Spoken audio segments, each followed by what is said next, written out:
మరొక బస్సు ప్రమాదం చోటు చేసుకుంది. ఇటు వరంగల్ హైదరాబాద్ హైవేలో కారును ఓవర్టేక్ చేసే సమయంలో మొత్తానికైతే ఆ బస్సు అదుపు తప్పి ఆపోజిట్ సైడ్కి వెళ్ళి మొత్తానికి అక్కడ ఉన్న రైలింగ్ని కూడా తగులుకొని బస్సు ఆగిపోయింది. ప్రమాదంలో ప్రస్తుతానికి ప్రయాణికులందరూ సురక్షితంగా బయటపడ్డారు. దీని ప్రస్తుతానికి గట్కేసర్ పోలీస్ స్టేషన్ పరిధిలో వస్తుంది. ఇది ఔషాపూర్ వద్ద ఈ ఘటన చోటు చేసుకుంది. ఒకసారి మనం ఆ విజువల్స్లో చూడొచ్చు.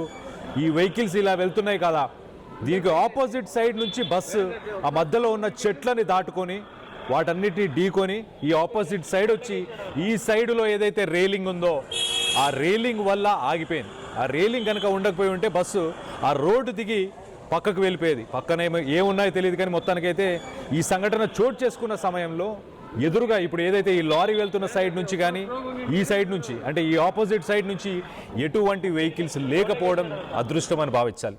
అదే కనుక ఇదే సైడ్లో కూడా ఇప్పుడు ఏదైతే వెహికల్స్ వెళ్తున్నాయో ఆ సైడ్లో కానీ ఇలా లారీలు కానీ బైక్స్ కానీ ఆటోలు కానీ లేకపోతే కార్స్ ఎలాంటి వెహికల్స్ ఉన్నా ఖచ్చితంగా ఎదురుగా వెళ్ళి ఢీకొనవి ఒకటినొకటి ఢీకొట్టుకున్న తర్వాత మనం గతంలో చూసాం. కర్నూలులో కావచ్చు, ఏలూరులో కావచ్చు, రాజమండ్రిలో కావచ్చు, ఎక్కడ చూసినా ఇలాంటి సంఘటనలు ఈ మధ్యకాలంలో చూసాం.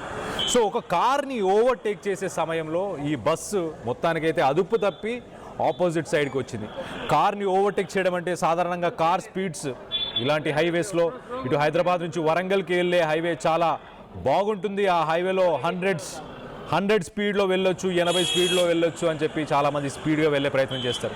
అలా వెళ్తున్న ఒక కార్ని ఈ బస్సు ఓవర్టేక్ చేద్దామనే ప్రయత్నం చేసింది. అంటే ఒక 80 స్పీడ్లో వెళ్ళే కార్ని ఓవర్టేక్ చేద్దామంటే ఇది ఎంత స్పీడ్లో ఉంటుంది. సో ఒక్కసారి మొత్తానికైతే అదృష్టవశాత్తు ఈ ఆపోజిట్ రోడ్లో కూడా ఎలాంటి వెహికల్స్ లేకపోవడం, అలాగే బస్సులో ఉన్న వాళ్ళకి ఎవరికి ఎలాంటి తీవ్ర గాయాలు జరగకపోవడం, బస్సు డ్రైవర్ కావచ్చు, బస్సుకు సంబంధించిన సిబ్బంది, కండక్టర్ కావచ్చు, వీళ్ళందరూ కూడా సురక్షితంగానే ఉన్నారని చెప్తున్నారు.